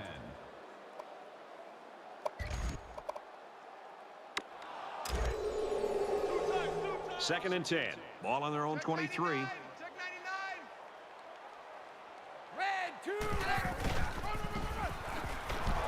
Runs it and There we tackled in go. the backfield. The D-line did a good job of nullifying out the blocks up front, and that allowed the linebacker to roam free and make the tackle in the backfield.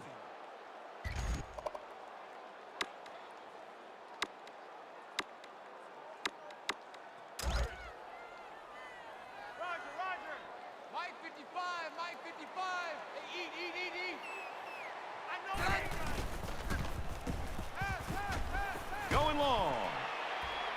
Picked off. Pollard. And he's tackled at the 36. This safety always seems to be in the right place at the right Kind time. of thought I was going to get a pass no interference there surprise that because he I comes could up feel with the the interception controller here. vibrate, but First down, 10 yards to go. oh well. Ball on the 36.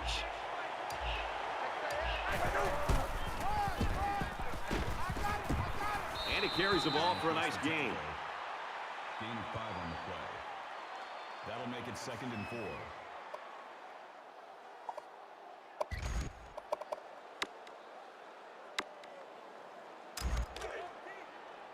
I run slam dummy out of the pistol.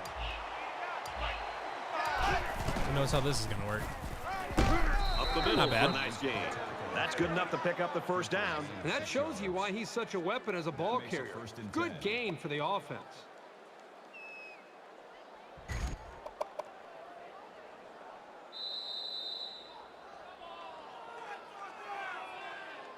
All right. And this is still anyone's ball game as we head into the final quarter of play. Iowa State's lead is 12. There's a ton of motion in this.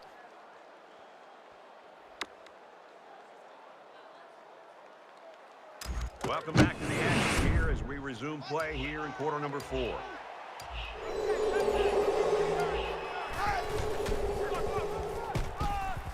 Oh, Easy Clint to Long. 40. To the 10. What a block by Touchdown, Hayford. Cyclones. Oh my God, what a block by Hayford.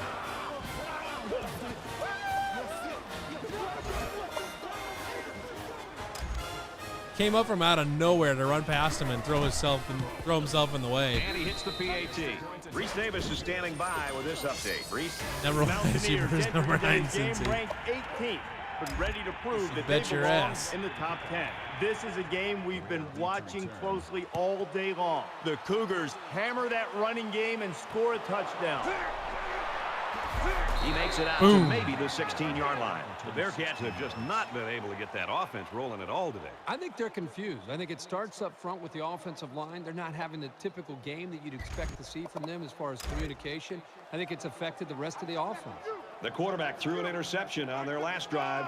Let's see if they can be more successful here. And I don't think this defense will lay down lightly. They're going to try to continue to rattle this guy.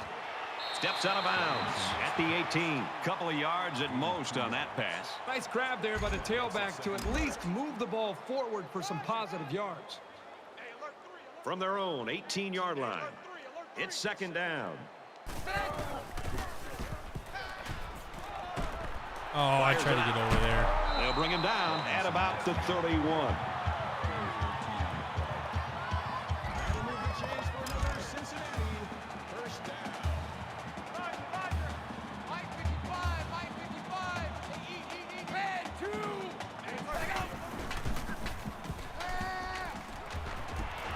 And down he goes at the 50-yard I feel like that was threading the needle.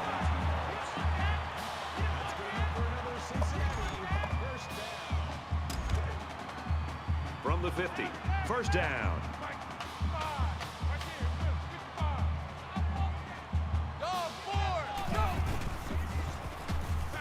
Hunter He pushing the heaves it entire deep. line back.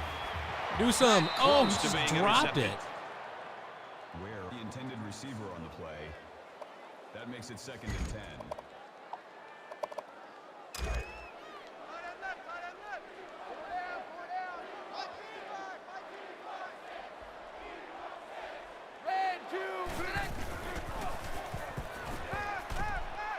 Looks middle, got his back. Tackle made around the 35-yard line.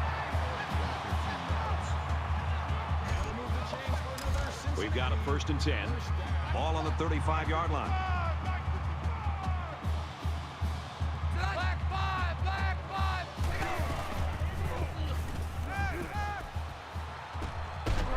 to the quarterback, and now the ball is Fumble? loose. And it's picked up by one of the linemen. He's tackled around the 46-yard line. That whole situation, that whole sequence was weird.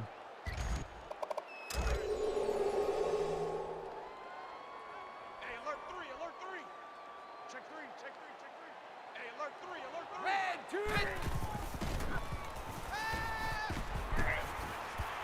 Hobbs. Oh, what a pick. Good job to pick Kept that his feet ball in off. and everything. Great job at getting in that passing lane and coming away with the ball. I'm going to run that dive dummy again. Or the slam dummy. From their own 26-yard line. First down. Mike 55, Mike 55. Eat. Run, run, run, run, run. Takes it up the middle for a nice run. Long. They had Picks up tons about of running 7 around yards on that the thing. run. 7 yards. That'll bring up 2nd and 3.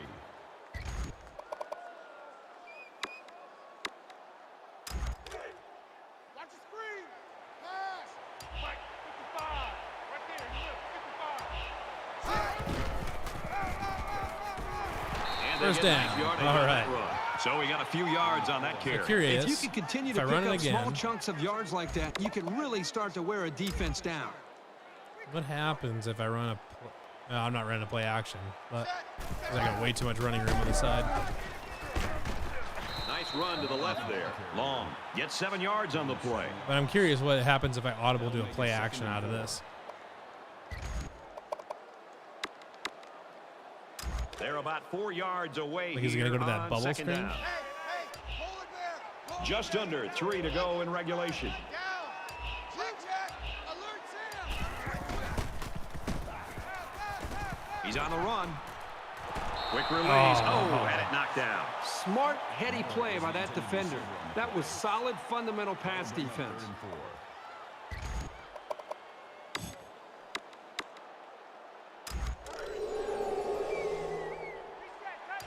Mike 55, Mike 55. Okay. And he's taken down right around the 46-yard line. 10 on the play. First down. Kind of having fun running this slam dummy. First and 10. Ball on the 46. Feels like you're always like a blocker, like a good block or two away from having a really nice run. Nice run up the middle. Or me not being a Picks up tremendous 5 with idiot the when carry. running the ball. That brings up 2nd and 5.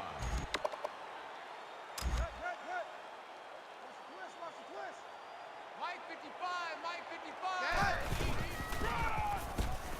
They hand it off. He fights forward to about the 40. A 1-yard gain by the halfback. Okay, so now I want to run something else. Don't know what. Where's that one play that I really like? It works. This double cross will be Play good. number 9 of this current drive.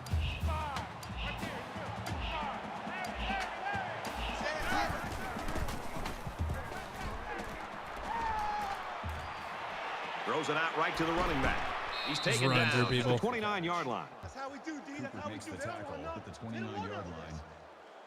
That makes it 1st and 10. It's a shotgun formation, but I'm not sure which one.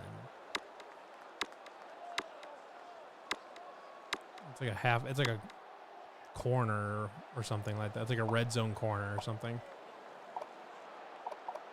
I don't remember. From the 29-yard line, it's first down. We have less than a minute to go.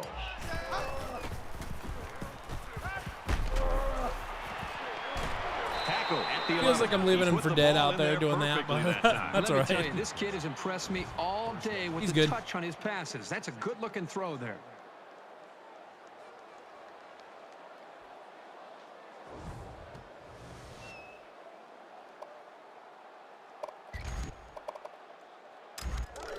It's first and 10. Ball on the 11-yard line.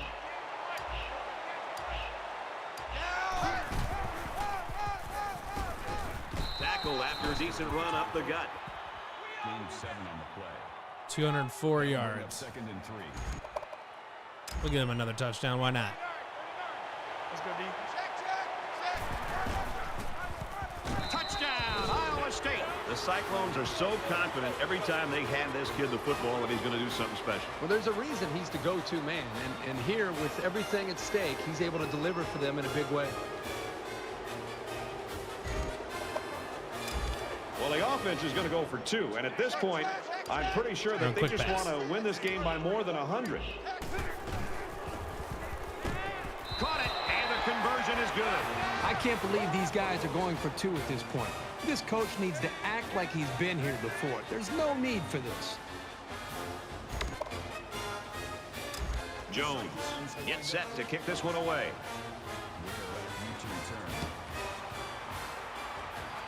He kicks it just far enough where they have to return it. But not so far. He's to the 20. Oh, he got nailed on that one. Kickoff returns 22 yards.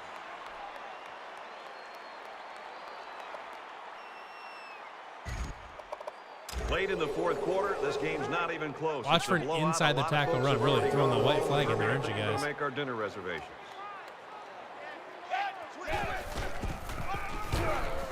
Nice run there. Robinson picks up about 4 yards on the play. Cincinnati. You did not just run between the tackles down 27 with 10 seconds left and then call a timeout after the play. 2nd down. You and did 6. not just do that. Ball on the 26.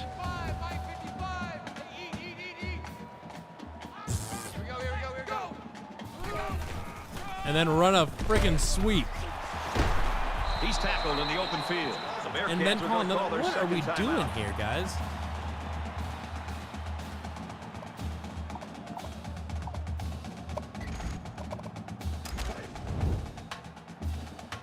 I will never not be impressed by how dramatically the computer will just shit its pants when it gets late in the game. Gains his way to the 49-yard line. But there we go. Nice 27-point win over the number 9 team in the country. Long's performance, one for the books. We expected it to be great, and it was. Isn't it fun when you know coming into a game that you think a player might be able to kind of step up and separate himself from the rest of the pack, and then he delivers? Boy, it's been a real pleasure just sitting back and watching him perform today.